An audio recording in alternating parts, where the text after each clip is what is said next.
یہ ریکویسٹ کریں گے کہ اگر آپ نے ابھی تک ہمارا چینل سبسکرائب نہیں کیا ہوا تو ریڈ سبسکرپشن بٹن پر کلک کر کے اور بیل آئیکن کو پریس کر کے آپ ہمارے سبسکرائبر بن سکتے ہیں اور اس طرح محمد مصطفیٰ آئے بہار اندر بہار آئی محمد مصطفیٰ آئے بہار پیش کرنے کے لیے حضرت مولانا تنزیل حیاتی صاحب کو دعوت اسٹیج کرنے جا رہا ہوں. وہ آئے اور اپنے تقریر سے ان سامعین کو مستفید کریں. الحمد لله نحمده ونستعينه ونستغفره ونؤمن به ونتوكل عليه ونعوذ بالله من شرور أنفسنا ومن سيئات أعمالنا من يهده الله فلا مضل له ومن يضلل فلا هادي له ونشهد أن لا إله إلا الله وحده لا شريك له ولا نظير له ولا وزير له ولا مشير له ولا مثال له ولا مثل له أما بعد فأعوذ بالله السميع العليم من الشيطان الرجيم بسم الله الرحمن الرحيم إنما يخشى الله من عباده العلماء صدق الله العظيم. وقال النبي صلى الله عليه وسلم إن العلماء ورثة الأنبياء أو كما قال عليه الصلاة والسلام. میرے واجب الاحترام لائق صد افتخار اور سامنے بیٹھی ہوئی میرے بھائی اور بہنیں، آج کا دن 26 جنوری یعنی جمہوریت کا دن ہے. 1950 عیسوی میں اس ملک ہندوستان میں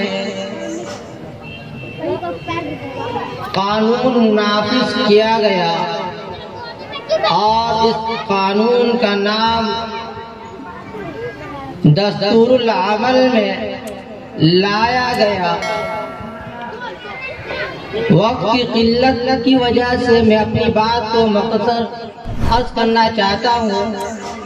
بس دعا کریں کہ اللہ تعالیٰ ہمیں صحیح کہنے کی توفیق عطا فرمائے اور جتنے بھی یہاں پر موجود طلبہ و طالبات ہیں سب کو تاریخ آزادی ہند سے روشناس ہونے کی اللہ توفیق عطا فرمائے. یہ بات اظہر من الشمس ہے کہ سرزمین ہندوستان میں ظالم انگریز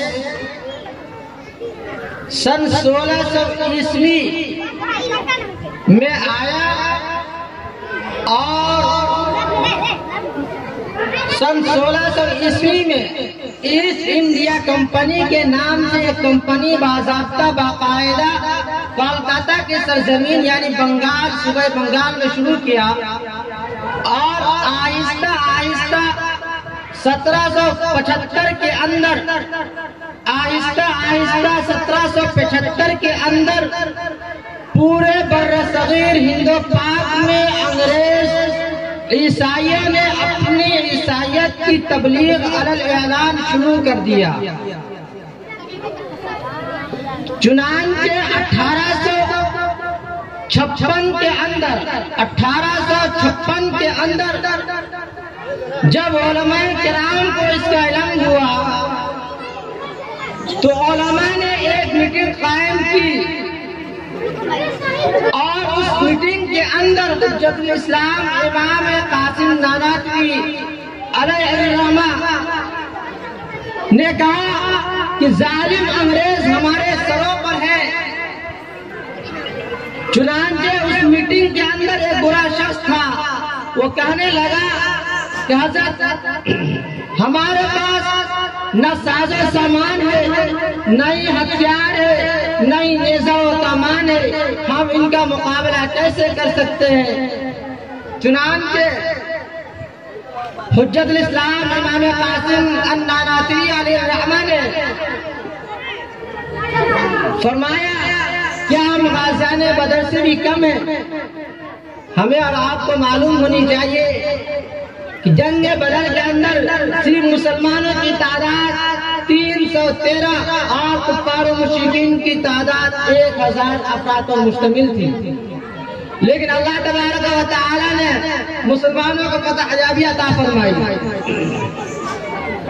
میرے عزیز بھائیوں،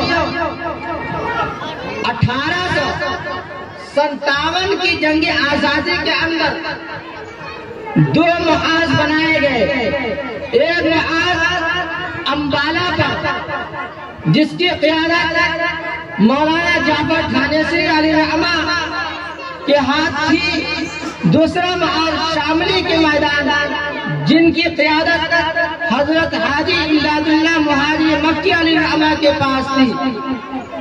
بہرحال 1858 کی جنگ آزادی کے اندر 2 محاذ بنانے کے باوجود مسلمان اس لڑائی کو ہار بیٹھے. اس محاذ کو جنگ آزادی کے اندر 1858 کے اندر سارے ہندوستانی، چاہے مسلمان ہو یا غیر مسلم ہو، سکھ ہو، چاہے جو بھی مذہب سرزمین کے اندر رہتے ہو، سارے لوگ مل کر یک جٹ ہو کر جب 1857 کی جنگ لڑی، اس میں ناکامی ملی اور ناکامی ملنے کے بعد 1858 کے اندر تقریباً 2 لاکھ مسلمانوں کو شہید کر دیا گیا. خود دہلی کے چاندنی چوک سے لے کر خیبر تک اور دہلی کی چاندنی چوک سے لے کر پشاور تک، جو آج پاکستان کے اندر موجود پشاور ہے، وہاں تک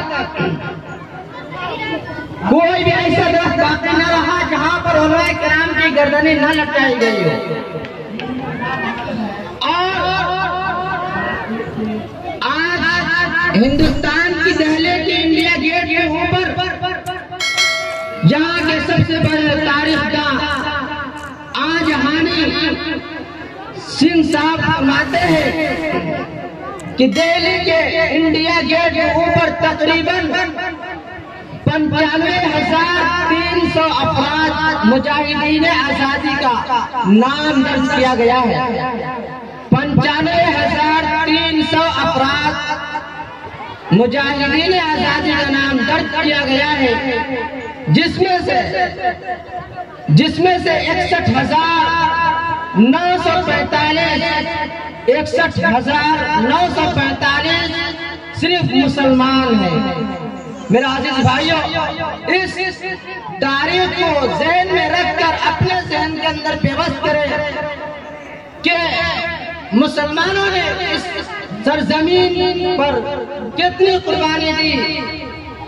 اور عام مسلمانوں کو چھوڑ دیجئے، خود علماء کرام بتایا جاتا ہے کہ 1861 سے لے کر 1861 کے اندر 3 لاکھ قرآن کریم کی نسخ نظراتش کر دیا گیا. 3 لاکھ قرآن کریم کو جلا دیا گیا. باضابطہ باقاعدہ طریقے سے ظالم انگریز قرآن کے اوپر ہولی کھیلا، رنگ کیا گیا اور قرآن کو دھڑلے سے قرآن کریم کو ادھر سے ادھر پھینکا گیا. اللہم حافظنا. اور اسی طریقے سے 1864 سے لے کر 1867 تک تقریباً اس ایام کے اندر اور یہ سال جو گزرا 64 تک 67 تک اس درمیان میں 14,000 علماء کرام کو پھانسی کے پھندے پر لٹکا دیا گیا. اور اس طریقے سے نہیں کہ اگر میں لباس شریف پہنے ہوا ہوں ہمیں لٹکایا، ایسا بھی نہیں، بلکہ برہنہ طریقے سے اسے آگ پر رکھا گیا، ہاتھی اس کے اوپر چلایا گیا اور اس کے طریقے سے گرم تیل کھولتا ہوا پانی کے اندر، گرم تیلوں کے اندر علماء کو ننگا اس کے اندر ڈالا گیا. اس طریقے سے علماء کرام کو پریشان کیا گیا. لیکن قربان جائیں اس علماء کرام پر اور اس ہمارے اکابر اسلاف کے اوپر قربان جائیں جنہوں نے ہر موڑ پر انگریزوں کی مخالفت کیا اور آخرکار ہندوستان سے ظالم انگریزوں کو بھگا کر دم لیا. میرے عزیز بھائیوں، سب سے پہلے جس وقت میں تاریخ آزادی ہند کا آغاز ہوتا ہے اس کا 4 دستور العمل ہے. ترنگے کے اوپر انشاءاللہ بات پر اور کر لیں گے. جمہوریت کے متعلق میں کچھ بات کہہ دیتا ہوں. سب سے پہلے 1801 سے لے کر 1801 سے لے کر 1858 تک ایک معاذ جس کی قیادت امام الہند حضرت مولانا شاہ ولی اللہ محدث دہلوی رحمۃ اللہ علیہ نے کی. یہ معاذ بڑی عجیب و غریب ہے. حضرت شاہ ولی اللہ محدث دہلوی رحمۃ اللہ علیہ مکہ مکرمہ دہلی سے تشریف لے گئے. وہ وقت بہت حیرت انگیز مقام تھا. دہلی کے اندر فتنہ فساد اور اسی طریقے سے سب سے پہلی جنگ نواب سراج الدولہ نے لڑی اور خود نواب سراج الدولہ کو ناکامی اس بنا پر ملی کہ ان کے سپہ سالار میر جعفر صادق نے غداری کی اور غداری کی نتیجہ یہ نکلا کہ صوبہ بنگال اس کے ہاتھوں سے نکل گیا اور آہستہ آہستہ ظالم انگریز بنگال کے اوپر قابض ہو گیا. بنگال کے بعد صوبہ بہار، جھارکھنڈ، اڑیسہ کے اوپر حملہ بعد میں ہوا، لیکن جھارکھنڈ و بہار بنگال کے بعد دوسرے نمبر پر اس کو لیا گیا. یہاں پر ظالم انگریزوں نے حکومت کی. اس طریقے سے آہستہ آہستہ پورے ملک ہندوستان کے اوپر قابض ہو گیا. لیکن حضرت شاہ ولی اللہ محدث دہلوی رحمۃ اللہ علیہ نے 1801 سے لے کر 1858 تک انہوں نے کبھی حدیث کے ذریعے سے، کبھی قلم کے ذریعے سے، کبھی خط کے ذریعے سے انہوں نے مقابلہ کیا. اور اس کے بعد 1757 کے اندر بلکہ 1857 سے قبل ہی حضرت شاہ ولی اللہ محدث دہلوی رحمۃ اللہ علیہ کے صاحبزادے مولانا عبدالعزیز محدث دہلوی رحمۃ اللہ علیہ نے جنگ آزادی کا فتویٰ اور جہاد آزادی ہند کا فتویٰ دے کر انگریزوں کے اندر کھلبلی مچا دی. سارے انگریز برملا یہ کہنے لگا کہ یہ جہاد، یہ فتویٰ ہوتا ہے کیا؟ اور اس فتوے نے سارے لوگوں کو یکجہت کر کے اور اس طریقے سے کارآمد ہوا اور اس طریقے سے ثابت ہوا کہ آخر میں ظالم انگریزوں کو یہاں سے بھاگنے پر مجبور کر دیا گیا. پہلا جمعیت الانصار میرٹھ کے اندر قائم کیا گیا اور اس طریقے سے وہ 4 جمعیت الانصار وہاں قائم ہوئی. اور باضابطہ اور باقاعدہ ایک جمعیت پنجاب کی سرحدی علاقہ میں قائم کیا گیا، جبکہ وہاں مسلمانوں کی آبادی بھی کم تھی. پنجابی مورخ لکھتے ہیں کہ مولانا حبیب الرحمان لدھیانوی رحمۃ اللہ علیہ جنگ آزادی کے وقت میں جب اپنے گاؤں کو چھوڑ کر چلے گئے دوسرے گاؤں میں اور کافی عرصے دراز کے بعد جب تشریف لائے تو وہاں کی جو مسجدیں تھی، وہاں کے جو مکتب تھے، جو بھی مدارس اس وقت کا رہا ہوگا، وہاں کے سکھ، وہاں کے عیسائی، وہاں کے غیر مسلم یہ کہنے لگا وہاں سب سے زیادہ تعداد سکھوں کی ہے. تو وہ لوگ کہنے لگے کہ مولانا جس دن سے آپ یہاں سے گئے ہیں اس دن سے ہماری نیندیں حرام ہو چکی ہے، ہماری خوشیاں ختم ہو چکی ہے۔ مولانا نے فرمایا آخر وجہ کیا ہے؟ تو انہوں نے کہا وجہ کچھ نہیں، بس وجہ یہ ہے کہ جس اللہ اکبر کی صدائیں بلند ہوا کرتی تھی وہ اللہ اکبر کی آوازیں اب بند ہو چکی ہے۔ آپ کی مسجدوں میں اذان ہوا کرتی تھی تو ہم نہ چاہ کر بھی اپنے ایشور کی پوجا کر لیا کرتے تھے، اپنے بھگوانوں کی پوجا پاٹ کر لیا کرتے تھے، اور جب آپ کے اللہ اکبر کی صدائیں بلند نہ ہوتی ہے تو ہم لوگوں کے ذہن میں یہ باتیں نہیں رہتی ہے کہ کون ایشور ہے اور کون کیا ہے، نہیں ہے، کسی چیز کا کوئی معنی مطلب نہیں۔ بہرحال اس کے بعد مولانا کے ہاتھوں پر سارے سکھوں نے بیعت کیا اور مشرف اسلام ہوا۔ بہرحال 1801 سے لے کر 1858 تک علامہ شاہ ولی اللہ محدث دہلوی رحمۃ اللہ علیہ، اور اس کے بعد 1858 سے لے کر 1911 تک 1858 سے لے کر 1811 تک مولانا عبید اللہ سندھی رحمۃ اللہ علیہ نے قیادت سنبھالی، اور 1911 سے لے کر 1919 تک یہ مختصر قیادت تھی جو ختم ہو گئی۔ اب اس کے بعد 1919 سے لے کر 1947 تک 1919 سے لے کر 1947 تک جمعیت علماء ہند نے اس کا مقابلہ کیا، اور جب جمعیت کی جب باری آئی تو انہوں نے اس وقت کا مقابلہ اس طریقے سے نہیں کیا گیا کہ میں تمہیں سمجھاؤں بجھاؤں، نہیں، انہوں نے باضابطہ تلواریں چلائی اور انگریزوں کے ہاتھوں سے ہاتھوں ملا کر ظالم انگریزوں کو یہاں سے بھگانے کی بھرپور کوشش کی۔ اب بالآخر 15 اگست 1947 کے اندر اس ملک ہندوستان کو آزادی ملی، اور 1950 یعنی 26 جنوری کے اندر اس ملک ہندوستان کے اندر ایک جمہوریت قائم کی گئی۔ بہرحال جمہوریت قائم ہو گئی، اب ہو چکی۔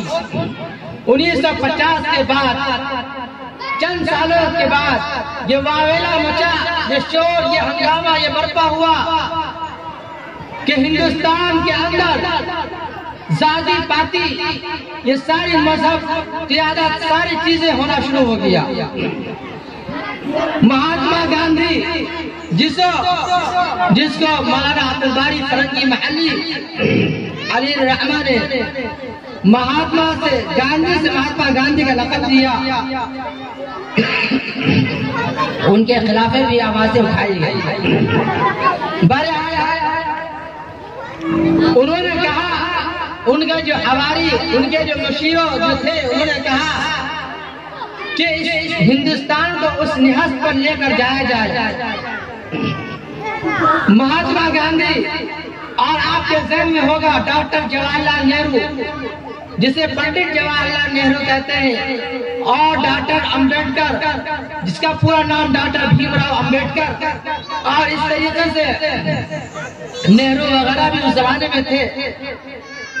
تو جس کے بارے میں آتا ہے، انہوں نے باضابطہ کہا کہ ہندوستان کو اگر کسی چیز کی ضرورت ہے تو وہ حضرت ابو بکر و عمر کی جیسے عظیم قائد کی ضرورت ہے۔ اگر جو بھی انسان خود اس سرزمین کے جو پہلے منسٹر جو تھے وہ 7 ملکوں کا چکر لگا کر وہاں کے قانون، وہاں کے قوانین اور ضوابط کو لا کر اپنے ملک ہندوستان کے اندر ان کو لاگو کیا۔ تو اس نہج میں اس طریقے سے وہاں کا قائم صحیح طور پر انجام ہوا۔ بہرحال واسرائے برطانیہ نے انگریزی سامراج کو یہ دستور عمل ان کے ہاتھوں میں دے دیا، اور اس کے بعد یہاں سے سارے قوانین و ضوابط کانگریسی حکومت کے ہاتھوں آئی اور اس طریقے سے مہذب انداز میں یہاں کا قانون چلا. اب آگے ہے ابتدائی سے لے کر انتہائی تک کہ وہ زمانہ بہتر یا یہ زمانہ بہتر. اب اس ہندوستان کے اندر کریں گے کہ اگر آپ نے ابھی تک ہمارا چینل سبسکرائب نہیں کیا ہوا تو ریڈ سبسکرپشن بٹن پر کلک کر کے اور بیل آئیکن کو پریس کر کے آپ ہمارے سبسکرائبر بن سکتے ہیں اور اس طرح